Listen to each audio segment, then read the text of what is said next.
Start with the karakia. I'll have your attention, please, and we'll get the meeting underway.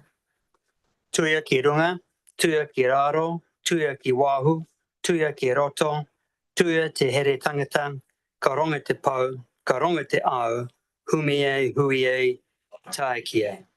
Thank you. Warm welcome to everyone for this meeting. And I don't believe we have any apologies. I think we're all here. So that will take us to confirmation of order of business. I think we has in the agenda. Any interest to declare? Here's not. No public forum. And then we have the minutes of the 12th of March 25 of the Nelson Tasman Regional Landfill Business Unit to confirm the minutes of the meeting of the Nelson Tasman Regional Landfill Business Unit held on 12th March 2025 is a true and correct record. Would someone like to say move? Yes, I'll move in that direction. Have a little question arising from them. Okay, we'll move them and then you can ask the question if you like. Or is it, would you like to ask the question first? Well, that's what I thought. But anyway, Mr. Chair, there was something in here and I just can't find it quickly enough, but I'm trying about fees and reporting back at this meeting. Nathan, through this year, that'll be related to the Class 3 waste at Eves Valley, and we haven't got it on. We haven't got it on the agenda. We do have it in the workshop post this to have a conversation about it. So you're happy to move the minutes? And happy now to move that. Thank you. You're happy to second. All those in favour will say aye. Against. Resolution is carried. Then we move on to the Nelson Tasman Regional Landfill Business Unit General Manager Update Report, May 25. Page 8, Nathan. Yeah, through the chair, a relatively uneventful report. The biggest issues we have relate to the finances that each month we are losing money at the present time. That being said, we believe we'll end the year at positive against budget. So in terms of operations, everything's running pretty smoothly. The landfill compaction results are still high. There's been a few, a couple of fires during the period, or ignition events is a better way of describing it, which from lithium-ion batteries, but that's still at a low level. The health and safety is also tracking well. So there's been few incidences that are significant. We did have a couple of odour incidences during the period, which were during very still mornings and when the wind was sort of flowing towards some neighbours on Bishopdale, over in the Bishopdale area. The independent odour assessor was not available to come and do an assessment at the time, so they weren't able to be verified. They appeared to be very short duration, so by the time our operators and staff got there, they were unable to be smelt anymore. So it doesn't constitute a significant issue in the context of a FIDOL or frequency, intensity, duration, etc. test for odour. But we need to be cognizant of it, and we need to be, vigilant about trying to avoid that stuff as best we can. We've had a couple of large rain events over the period. Obviously, yesterday we had one which isn't reported on. We had 60 mils in 3 hours at the landfill, which was pretty significant. We had a lot of water going all over the show. There was one breakout of one of the stormwater channels, which scoured a bit of topsoil, but pretty much everything else held up. So we're quite happy with where we are. There's still some work going on to divert some of our stabilised areas away from our stormwater pond, but yeah, as I say, it held up well. At Eves Valley, we've received, by the time of this report, about 1,600 tonnes, but now about 1,950 tonnes or thereabouts of Class 3 waste, so pretty much bang on our budget for 2,000 tonnes for the year. In terms of risk management, I've written about a few of the risks in the landfill. principally stormwater, which we've experienced those events and have come through well. We've started on the landfill consenting strategy and starting to get established to start doing some groundwater drilling to establish additional information for hydrogeology for the future consent actions. And we're working on some upgrades to the weighbridge to try and get that weighbridge and new weighbridge software integrated with the Nelson City Council's finance system. So, I'm happy to take any questions, but as I say, everything's pretty much running well, and we're on track for a good end of the year. I guess one other thing is that the Eves Valley gas utilisation project, the engine is due to arrive in August to be installed, so everything else is hopefully going to be in place so that we can start, when that engine arrives and is installed, we'll be able to start up and start commissioning that system. So. Thank you, Nathan. Very good. Do we have any questions? Councillor Courtney.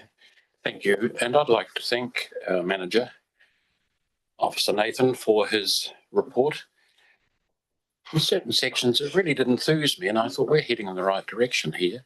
And I want to mention just, was it 3.3? No, yes, it was 3.3, the traffic light system. That's new, Nathan. Yes. I gleaned from that, yes. Well, it's the last line. It is anticipated that this will allow a reduced operational costs over time. Then you go down to 3.4, I think it is, and you talk about the compactor, and you say that the density is above the contract density requirements. And all in all, it looks as though you're looking really closely at efficiencies. And that's extremely important when operating a business. And it'd be no different from this landfill business unit and the landfill. So I just want to commend you on that, because ultimately it means greater efficiency, as I said, but also productivity and looking to the future. And if anything we're down on, particularly in Nelson, and the whole country, is productivity. And I see in some, I was going to say small way, but no, I think in some of these steps, it's the direction you're heading. So I just want to congratulate you on that. Now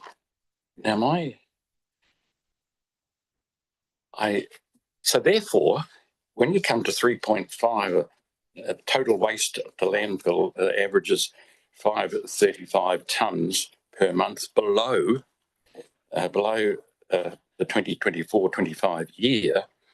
That also feeds into my narrative that that's what we're here for. We're trying to minimise waste. And I'm loath to ask the question. I'm curious, but I'm not going to ask it because it's down. It's down significantly. And that ultimately is our role. And I think that's one area that we've got to do better at, is educating the public and taking the opportunity every time we can to impress upon them the importance. And I won't use the word educate because that seems, demeaning, but I just think to just inform them as to what they should be doing for the betterment of the whole region. I'll leave it there and look for some questions. I've just given my little bit of Billy Graham. I will leave it and look for some questions in my papers.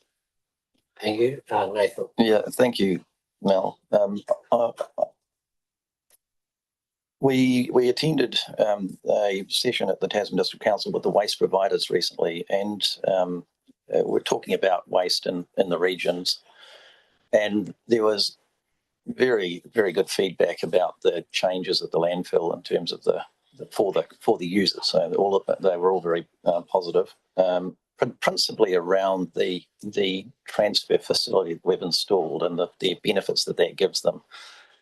Things like less flat tyres, less mud on their vehicles, faster turnaround times, more consistent locations because you're dumping the same location. So that was really positive to receive. It has cost us a little bit extra in terms of money, but it definitely has contributed to more productivity for those businesses. We're always watching compaction because that's essentially what we're selling is airspace. So we need to compact it as well as we can to ensure that we are putting it in the landfill and getting as much value out of the landfill as we can. So, yeah, thank you. Richard, did you have a matter of clarification or? I just wanted to comment on the reduction in volume. I just want to highlight Tasman District Council yesterday considered the fees and charges of the transfer station at Richmond, and we have noticed drop in volumes. And because the solid waste activity has a lot of fixed charges, the drop in volumes puts pressure on the income and the rates go up, and we end up if we're not careful, we could end up on a situation where the rates are so high that we end up with people not using the facility. So I just wanted to raise that as a concern for the future. It's great to minimise waste, but somehow we're going to have to deal with those fixed costs so that we don't end up in a situation where the costs are so high that people don't actually use the facility because there are fixed costs associated with waste management and managing it. Councillor Walker, review with these. Thank you, through you, Chair. Thank you for those comments, Mr. Kirby. I was talking to Nathan prior to the meeting about some of those things raised yesterday at Tasman District Council. First of all, thank you for your report. Very short, very concise. Just a couple of questions. One is around the health and safety report on the odour. So I'm just wondering, for us, it didn't seem like a significant event. And obviously the odour wasn't there for a long period of time. Just wondering what our comms are with regards to the person who puts the complaint in, because clearly they see it differently from what we get to see after when we, Yeah, through the chair, we correspond with anybody who's made a complaint. We go to visit the site to try and confirm whether there is an odour.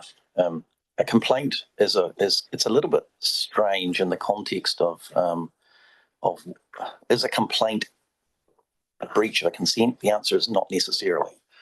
It would have to be confirmed to meet a FIDOL test, right? It needs to be frequent, it needs to be intense, it needs to have the longest duration, its olfactory, situation needs to be objectionable. So there's a bunch of things that lead to what an odour, which would be a consent breach, would be. The fact that we have a handful a year in and of its own right would be not a breach notionally, because there's such a low number. Their duration is always very infrequent or very short. So there's a bunch of reasons why, from a landfill perspective, they're not considered a breach from our consent. But we obviously consider them very serious because we want to be the best neighbour we can. I accept that some of our neighbours, probably three, would consider them to be more serious than they do. But we've had a lot of visits of our local residents in recent times. We've had, I don't know, maybe 50 over the last few years of the residents in the region come through the landfill. And of those, odour was not considered to be a significant issue to most. Maybe 3. Seagulls were much more of an issue to more people. And we are obviously trying to now extend those open days and visits. We've advertised recently. I don't know, how many we've got? Over 120 people are now expressed interest in coming to the landfill over the next short while. We've got 3 open sessions, or 3 days of open sessions. Mel put his a Facebook thing out for it. Thank you very much, Councillor Courtney. But we're actively trying to seek a response from our community about, are we at an appropriate level?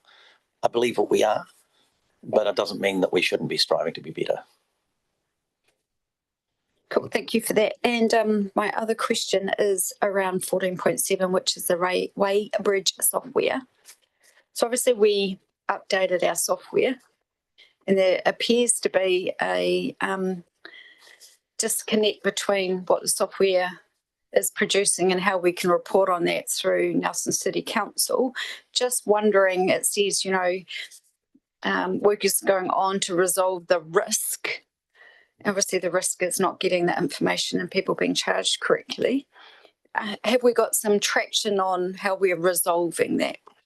Yeah, so there's been a business case prepared, or there was originally a business case prepared for the Weybridge upgrade, which was subsequently done. The difficulty with that upgrade was always the interface between the Weybridge software and the Nelson City Council finance system. The old system basically sends a text file through from the Weybridge to the system, so there's no way of security being there, and it's got a specifically produced API, a little software tool that does that process. And so when we did the software update for the Weybridge, we basically put all the Weybridge data goes into the new software and then gets essentially put into the old software, and then it gets fed to the finance system. So the old software is an unsupported section of software. And part of the risk on this is the fact that we're still relying currently on that old piece of software to push that data through. So the second business case is to be put forward recently to try to get that integrated into directly from the new software to the NCC finance system. Essentially the risk that we hold is more workload for the staff. So when basically the transactions go into the new software, what we can't do is we can't go and change those transactions in new software because they send to the old software immediately. And so if we end up having to go into the old software, the transaction changes. So it's a little bit clunky at the present time. And once we can shift it to the new software directly to the NCC finance system, it'll take a lot of that, and we'll be able to report directly from the new software. It's got much better reporting tools and stuff on it. But yeah, we're just trying to get there at the present time. Anything further? Anyone else want to comment about the software? No. Councillor Stella, did you have some questions or? Thanks, Chair Brian, and thanks, Nathan, for that report. And yeah, I agree. The landfill seems to be operating well as it has done during this term. So congratulations on that. I wonder if you could speak a little about the gas utilisation project at Eves Valley, specifically around gas quality, whether that is volume or mix of CO2 with methane, and then are we on track to deliver the kind of gas quality or volume that will get a rate of return on the capital costs of setting up that utilisation? Yeah, through the chair, during the summer of 2023, the gas quality reduced. And by quality, we meant that the amount of methane in the gas reduced. And basically, the cap was letting in more air into the system. The 23 summer was very dry, and we think that the capping on the landfill dried out and cracked, and we could get some stuff in. So we did a bit of work to try to improve the landfill surface and cap under those scenarios. And then we basically run the landfills out there since. We also dropped the gas flow rate in the flare blowers to try to reduce the amount of negative pressure. So we're currently now running at about 80 cubic metres an hour, and the landfill gas quality is around the 53% methane, sometimes a little bit higher. So we've recovered. During those periods, it was down into the 40s and 40%. Now, engines don't like running too low, and you won't get a warranty if it's below about 50%. So we basically put a hold on the project at that stage to wait and see whether we could recover it. And now we've recovered it. We're comfortable it can run at 80 cubic metres an hour at an appropriate quality. We've purchased an engine, a cheap engine out of China through a contractor at a low cost because it's to try to make sure that we can sustain it at an appropriate return. It's not the most efficient engine we could buy, but the pricing that we got on the engines ranged from $1 million for a very high quality German engine to this one, which is not much over $100,000, I think. So that one, essentially, that engine was the lowest cost. It was not as efficient, so it's only about 36.5% efficient in terms of turning gas into electricity, whereas a really expensive one might be 39 or 40% efficient. But the cost difference was significantly in favour of this particular engine. So. Thank you. And just two follow-ups. The 53% methane, I think you said, is that kind of a stable figure now? That is. And then over what period would we need to sort of pay back the cost of capital? So the idea of this is to make us a return on investment over the life of this engine, which is less than 10 years in this case. I think we said 7, I think. I'll have to pull out the specific numbers again. Because the engine cost was significantly lower than the budgeted number, but we selected a cheaper engine, the return should come back quicker. I can't tell you off the top of my head. I haven't got that number, sorry. And follow up again, what's the lifetime of gas coming from the landfill, and is intention to run through this initial engine and then get a different one? No. So through the chair, the lifetime of the stage 2 gas it's in decline now, and we knew it was going to be in decline. We would expect the gas to be declining over the term of this engine's life. But we expect it to have sufficient engine to run at most of its capacity during the term. So we've only bought a small engine for that reason. Thank you. And just for comparison, what's the methane content of the gas coming out from York? Just generally 56 to 58%, somewhere in that order. Sometimes as high as 60, but generally that 56 to 58% methane. And that's also quite stable figure? Correct, yeah. Thank you. And just one more question, if I might. 7.4. I wonder if you could just elaborate on that a little, around being advised to wait for the completion. What's the context of that, and who's given the advice? So as part of our Class 3 facility, we're basically trying to get a new consent for another area of the Eves Valley designation for discharge of Class 3 to land. But the planning people have suggested that we should wait to get the stage 2 consent completed before starting on another consent for the site for the Class 3 material, which abuts the stage 2. It's all but done, but I've probably said that on more than one occasion now. We talked to TDC's consenting people, and there's the I's to dot and the T's to cross, but it hasn't quite got dotted and crossed yet. So I can't give you a date on when that stage 2 consent will be fully finalised. Okay, but that all looks pretty routine. Get the consent for stage 2, then focus to the consent for the... Well, we're in the process of generating the assessment of effects for the Class 3 material already, on the assumption that stage 2 will be signed off in the near term, so that we can submit that consent once that has been finalised. So, great, thanks for that. Thank you. Councillor Court. I'm quite happy for you to go. Okay. Yep. Just some questions from myself, if I may, Nathan. So firstly, just in relation to the battery units, we've got some out and operating now.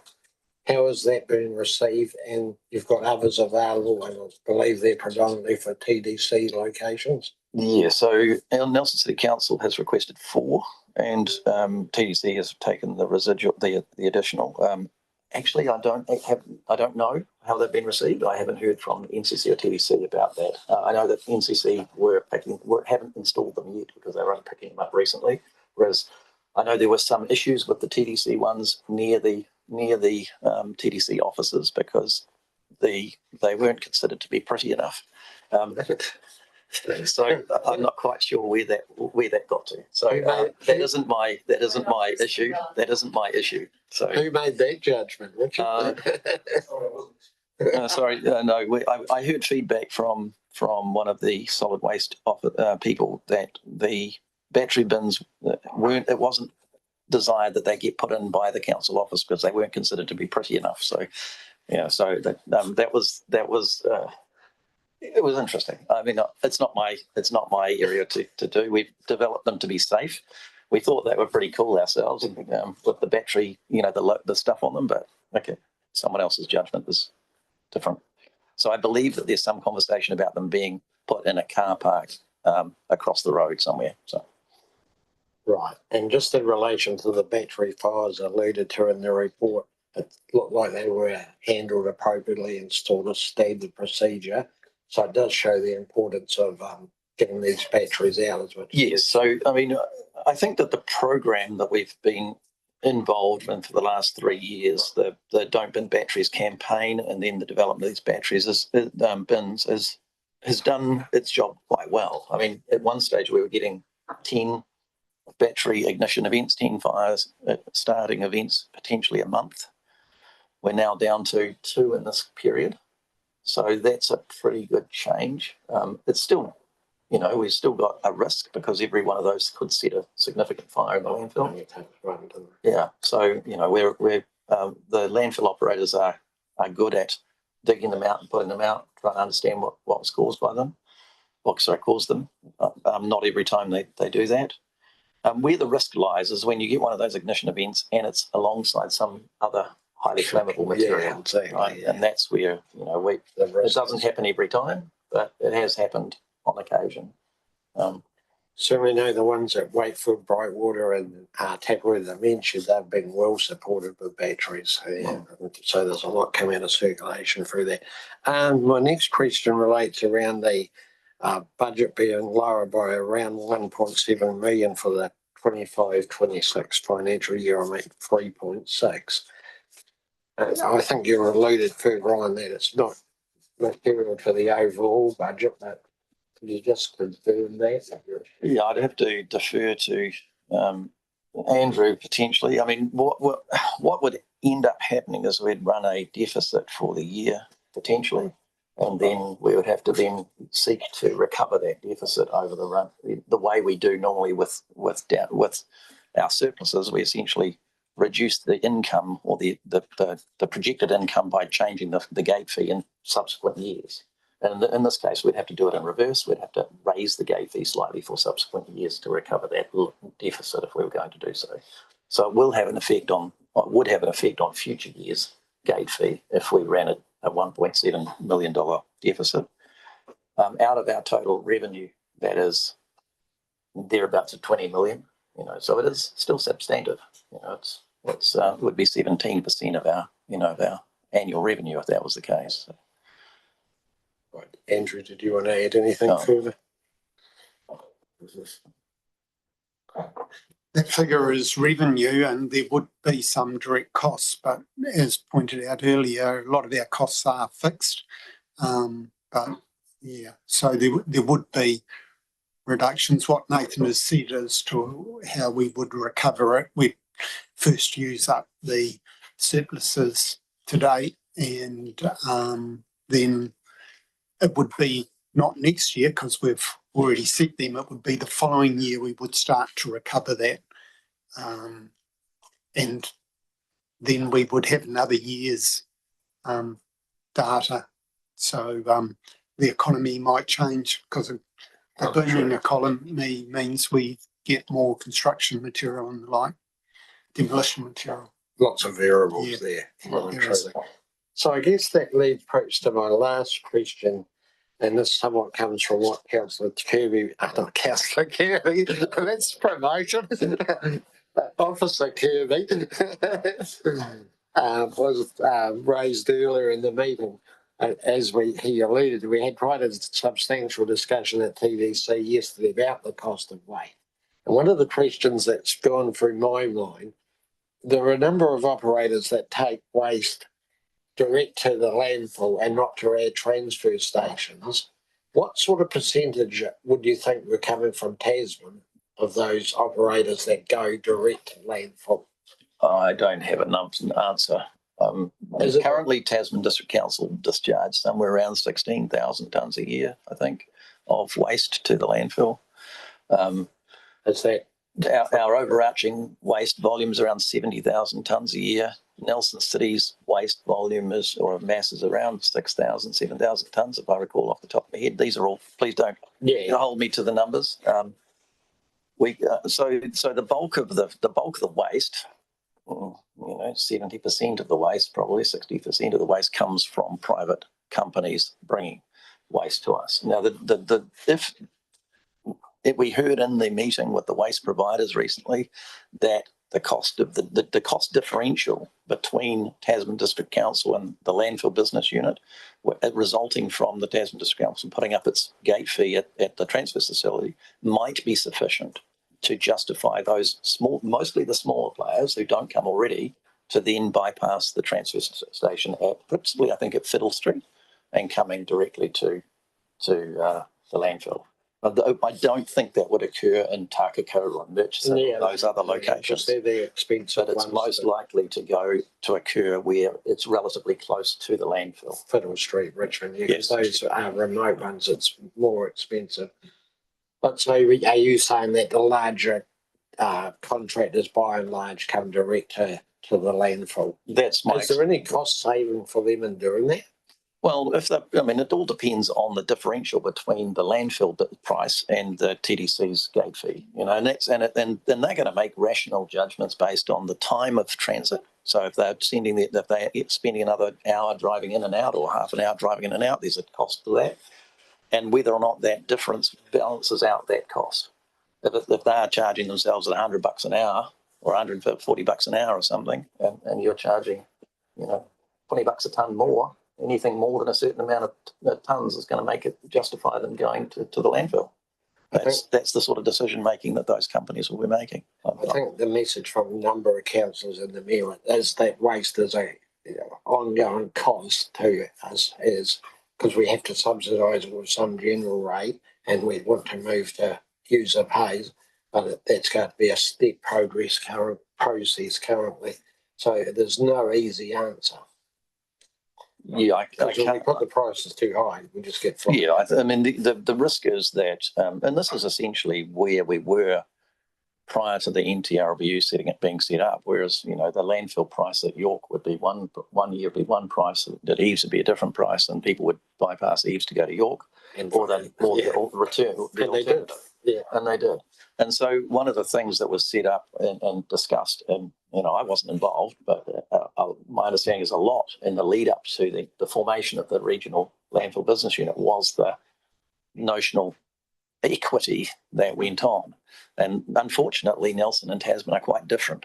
And so there are different cost bases. I don't know how that gets resolved. And that's a great thing. That's not my problem to resolve. So. Thank you.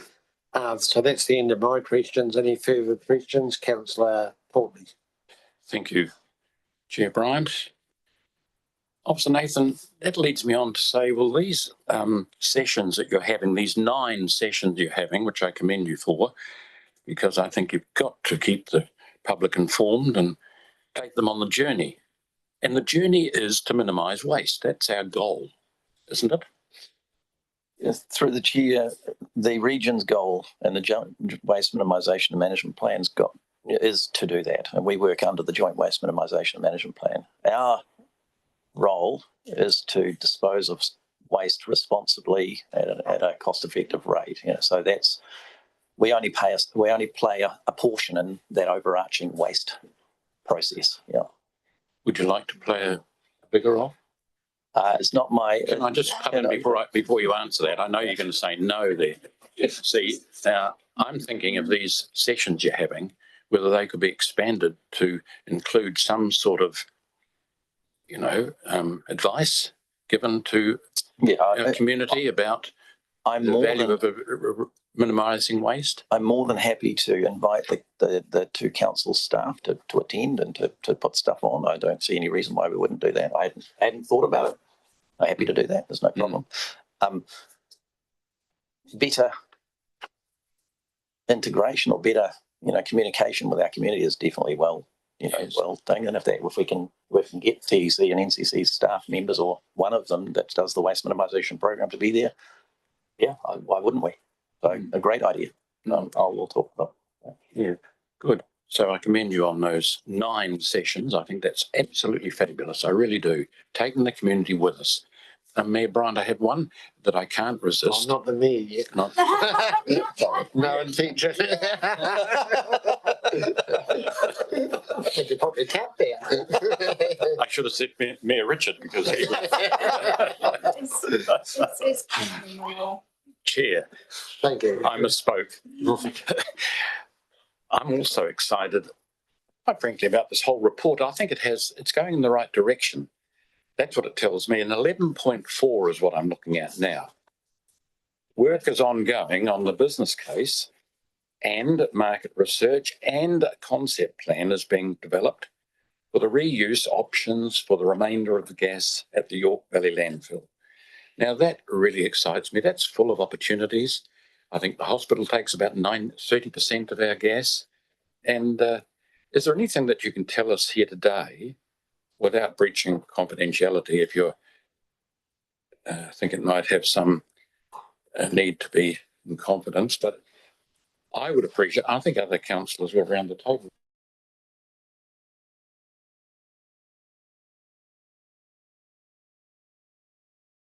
May be able to explore. Yeah, through the chair, there's a conversation following this in a confidential briefing session to update the councillors on where we are with some of those issues. In a generic sense, we are selling gas to the Nelson Hospital. We're trying to negotiate a further extension of that current sales contract with an appropriate pricing structure. And then we're trying to understand how much gas we have left over, depending on what that contract does, to enable us to design. At the present time, the focus is on a renewable natural gas system to compress the gas into cylinders, clean it up and then to be able to sell it into the community to displace fossil fuels. So that's the overarching program. The specifics of that, there's a lot more water to go under the bridge or gas to go through the pipe before we'll be able to confirm what that actually is. Thank you. I think that probably brings us to the end of the questions. Is someone of a mind to move the resolution to receive the report? Moved Councillor Stallard, seconded Councillor Walker. Do we have any further discussion? If not, I'll put the resolution. All those in favour, please say aye. Aye. Against? That resolution is carried. Thank you. I think that brings us to the end of the meeting. Do you have a closing karakia, Alex? I do through the chair. Thank you. Tuia ki runga, tuia ki raro, tuia ki wahu, tuia ki roto, tuia te here tangata, ka ronga te pau, ka ronga te au, hui e, tae ki e. So, councillors,